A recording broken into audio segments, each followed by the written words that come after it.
Trying to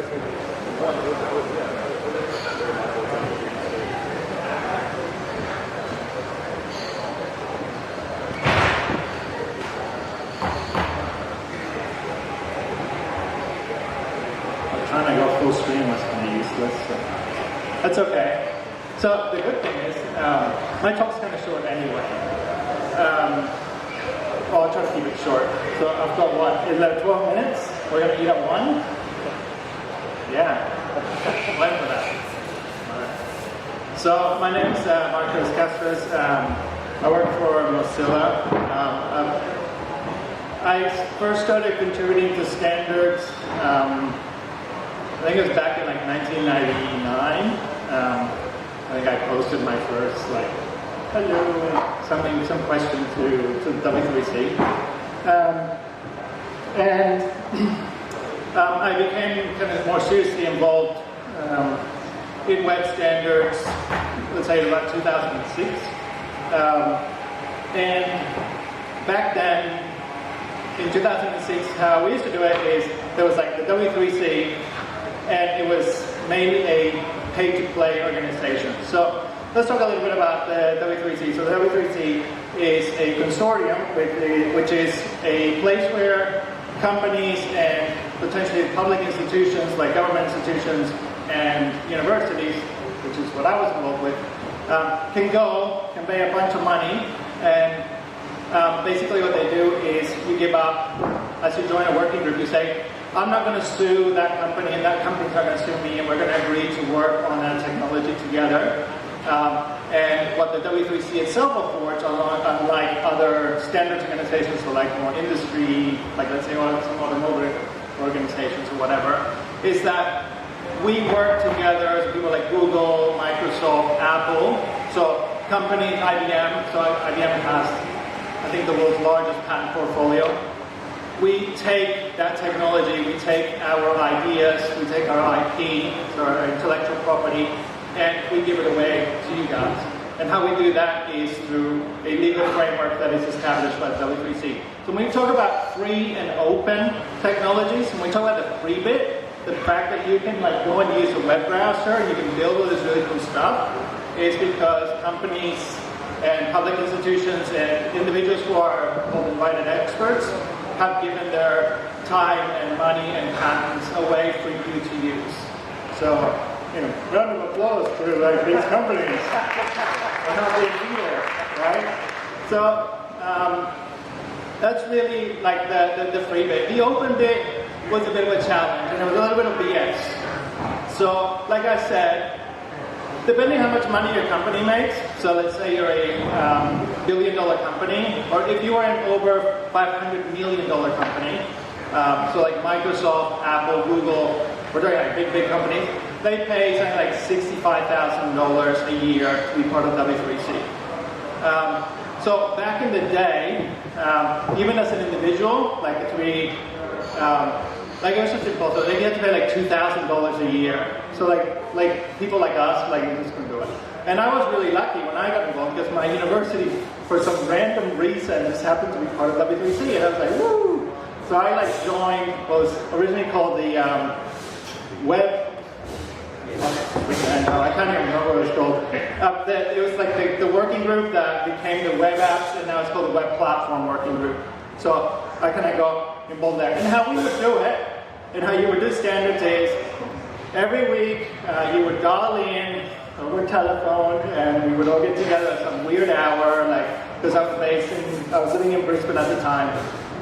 So I would ring up like at 11 p.m. and we would talk, or like sometimes at 1 a.m. and we were like, blah, blah, this is what I'm doing. And we would write very formal like use cases and requirements documents.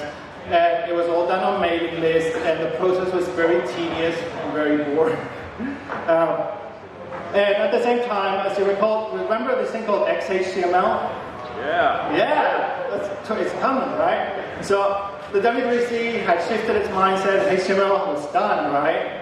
And they were like, oh, we're going to do XHTML now. And it was incompatible with the web. Who remembers the yellow screen of death? Whoever saw a yellow screen of death? I did. Yeah, some people remember. So that would happen if your XML was invalid.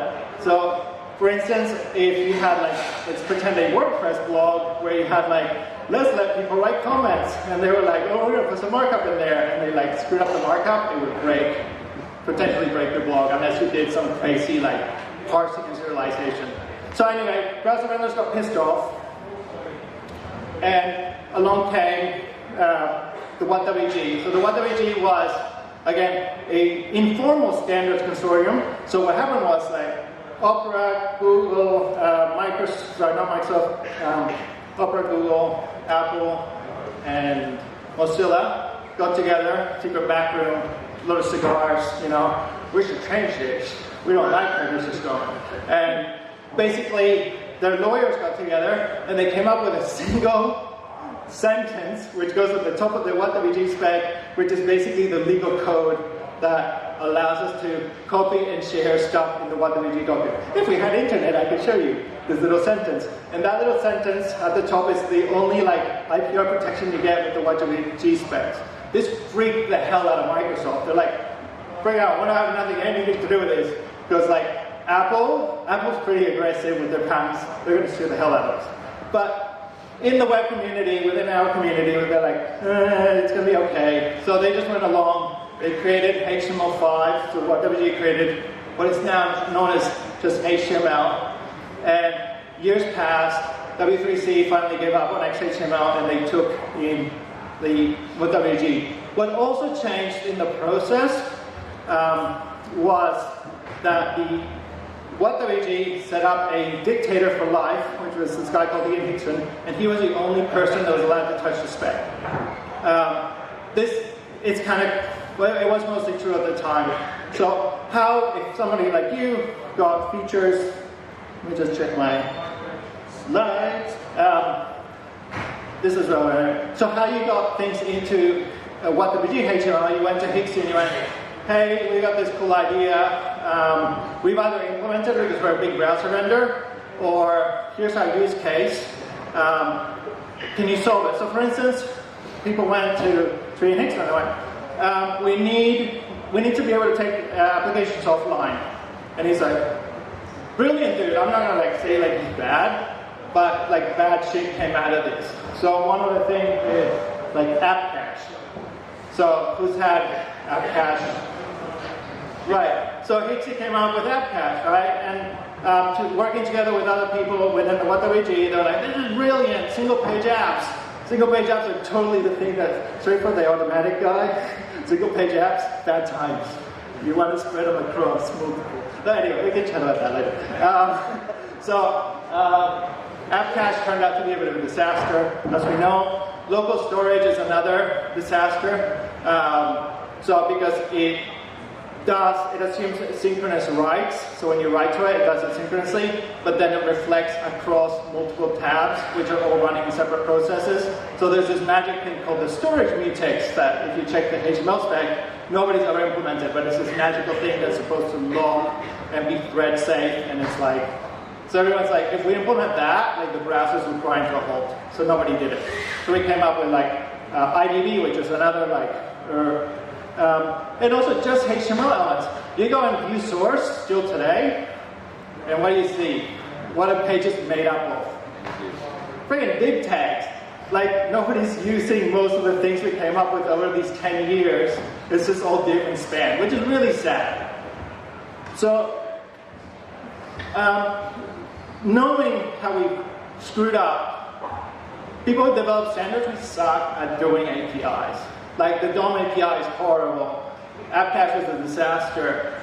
You know, like people were doing like Redux and like React and that kind of thing.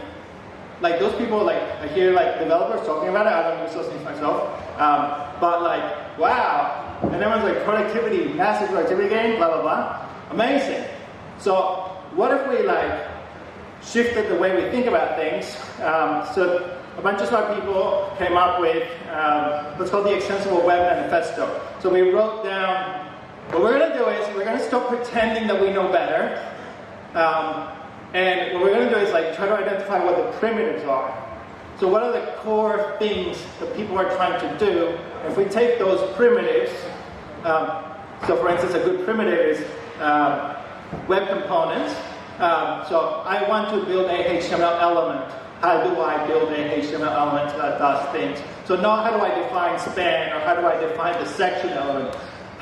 What are the mechanisms that you need to actually build an element? And if we give those to you guys as developers, you can go now and build whatever element you want. We don't need to standardize it until we do. So you can have years. So for instance, at the moment, we've had like virtual DOMs, right? Everybody says like Mithral, there's React, there's like a whole bunch of different libraries with virtual DOM. So now we're like almost at the point where we can, as browser members, go, okay, that virtual DOM stuff, maybe there's something in that, right? Maybe we could make the DOM faster. So why is the DOM slow? And then we can look at, okay, if we take like a bunch of change, like we take a change set and we set it into C++, we can then manipulate it there. As long as everything is immutable, then we can spit out a new DOM for you. So there's no standard for this, but there's at least now discussion about it. So we've gone together, people from React, we've got people like the person that wrote Mithral, and we are now kind of working towards standardizing this. So this is a shift in how we do things. We don't no longer go, from our ivory tower, we will decide how we do that. Another really great example is service workers. So you saw a little bit of service workers yesterday, right? There was the lightning talk, hopefully you saw it. How many people found that like, well, that looks easy? Go on, this is me. Okay, so there's a couple, right? But the rest of you are probably going, that's like, it's actually really hard to do. I just spent, I think we spent like 3 or 4 months on a project trying to implement something with service workers, and we kind of like gave up on it because it was really hard. It's trivial for like small sites, but for larger projects, it's actually really hard. And we're getting better tools, we're getting better understandings of how it works. But it ain't easy. But these are like low-level things. And we overstepped at times. We actually made a mistake in service workers who heard of what happened with at-all from caches. So, again, going back to the principle of the extensible web manifesto, is like, we're not going to try to be clever. We tried to be clever with at-all. So we said, if you take this group of like URLs, cache them. And if any of them were a 500 error, we didn't tell you that. So it just cached like 500 errors, whatever. So then when you were offline, all of a sudden your site was broken. Because we didn't tell you that you had 500 errors. So things like that, where we try to be clever, it doesn't always work. We're still learning how to do these things. Another great use case, let me check the time. Doesn't look like lunch is out yet, so I'll ramble a little bit more. So who heard of the picture element? Yeah, picture, there you go. So picture was something that I got involved with early on. And this was, again, a community of designers and developers who were like, we're delivering these sites. They're huge. They're like over a megabyte because we have all these images and we're trying to target random displays. We need a way of targeting low resolution displays without using JavaScript, because when we use JavaScript, we have a bad time because we end up with double downloads, or we get jank because we need to like insert images, which causes a reflow, blah, blah, blah, blah. We need a solution in the browser, and we need it like yesterday. So this community went to the custodians at the time, which were the W3C. They took it to like Ian Hickson, and Ian Hickson's like, I don't know, like, I get what you're trying to do. I'll come up with something for you. Don't worry about it. And so he came up with something which is source set, the original source set, and the community's like, what the hell is this thing? It doesn't do what we want, it doesn't meet our use cases, and so on. So what we did was, as a community, so I came in and I said, okay, everybody chill, we're going to write some use cases. So we sat down, we went with like the designers, and we like got like actual examples of the things that they wanted to do. So we wrote them out one by one. We showed actual examples. This is the sites that are using it. This is how they're using it. And through that process, we were able to come up with a new solution that actually met the use cases. And from there, other people took over the HTML, or that part, the picture element development process, and we were able to get it into HTML. But it was like a real shit fight. And we're talking about a 3-year long, like, it got better, but it was a real big fight. And this is a core part of standard setting. So if you go into standards, you're looking at a 3 to 5 year process for any standard. Same with like service workers, we're now I think into our 3rd year, and we're now starting to see deployment, but it's going to be 5 years on average till we actually see it. So there's nowhere to map yet if they're going to implement it. So my assumption is like they've now just finished year 6. Next you'll probably do service workers. But you have to wait until the next WWDC, not the current one that's happening in 2 weeks, but so it'll be another year, because that's the way that Apple works versus the way that Mozilla or Google works. And by then we'll have like new shiny stuff. So while all these fights are going on, the W3C is like, oh my god, we're really becoming irrelevant, because the W3C by this point had lost HTML. They were at risk of, they never controlled ECMA, so ECMAScript, which was controlled by ECMA. So they were systematically losing these technologies. And Microsoft, who's a grand contributor to the W3C, was getting stressed. They're like, we're really losing control here. We want to have a say in this. So they got together W3C, and they're like, we want to be more open. You've all noticed Microsoft has been really, really more open now. So Edge, they put like Chakra Core on GitHub. They're really trying.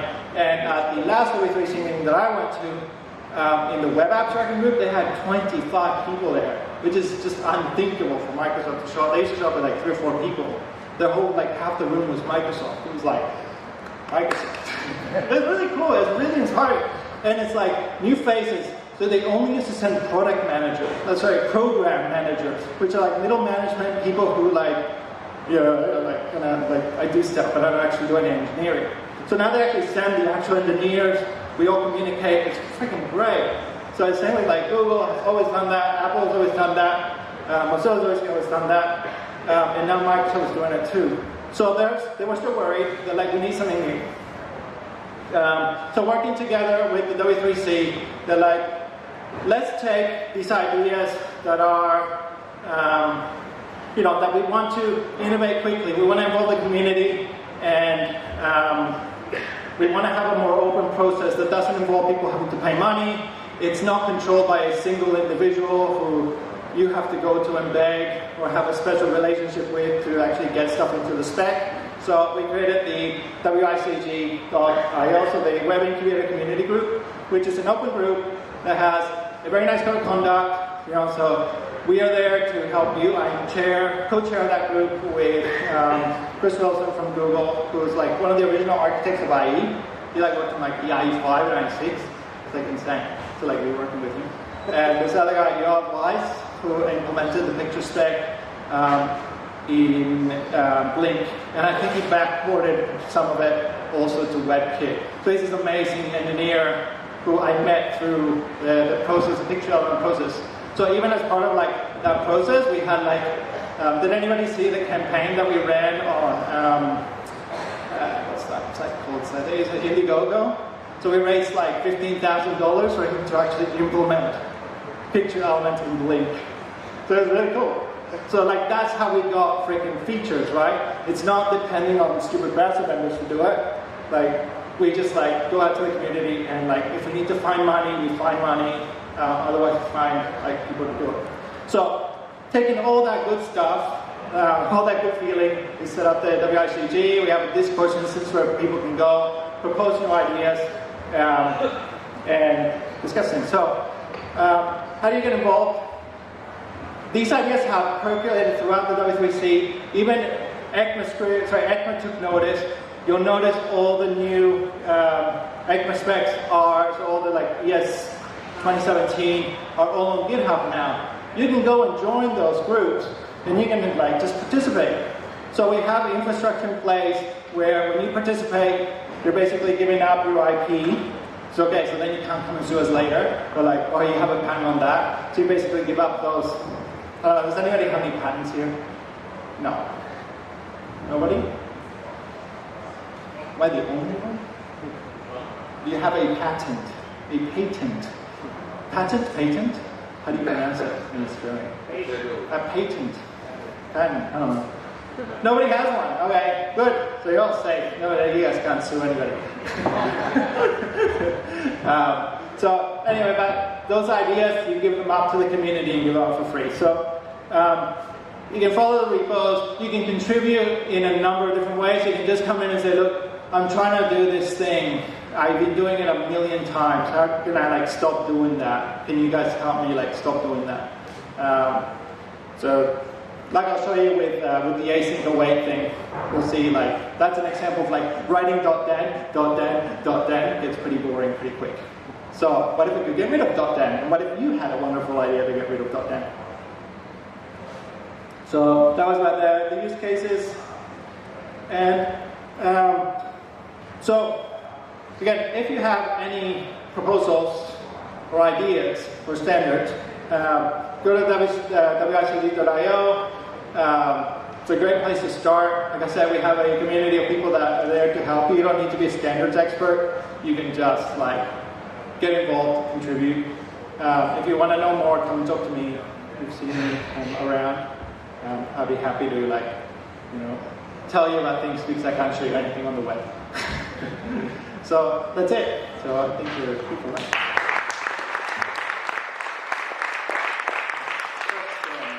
I was just going to ask about cryptography. Is there anything in the future for seeing cryptography in the browser?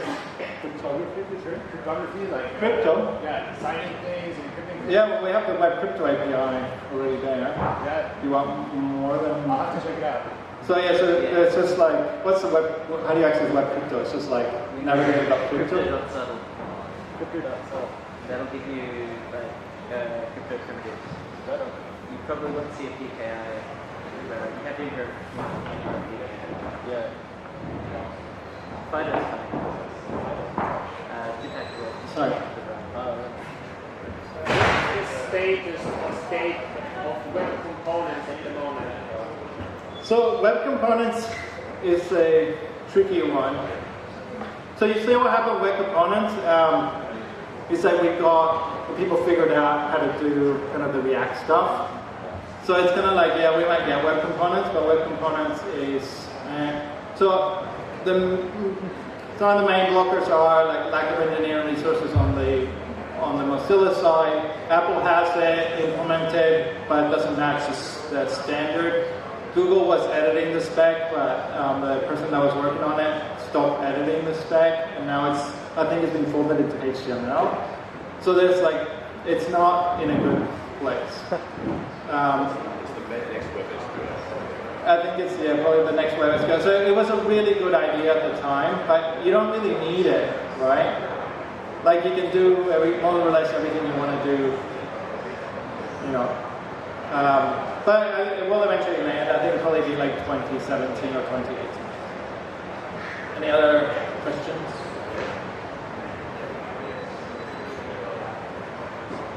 No? Cool. I actually really enjoyed that talk because I get a bit cynical about standards and stuff, and seeing someone actually pretty excited about it was cool. And seeing the process change to a much more decentralized kind of process where we can actually get involved. And I know I was even still what WG, I was still a secret room group, and even extensible Web Manifesto, I was it's okay, but I think where it's going now with WICG sounds pretty awesome. So I think that sounds like something we should all get involved with. So I think lunch is pretty much ready. I've just been holding them off. So yeah, there's a few people going. I think we need to get out for a water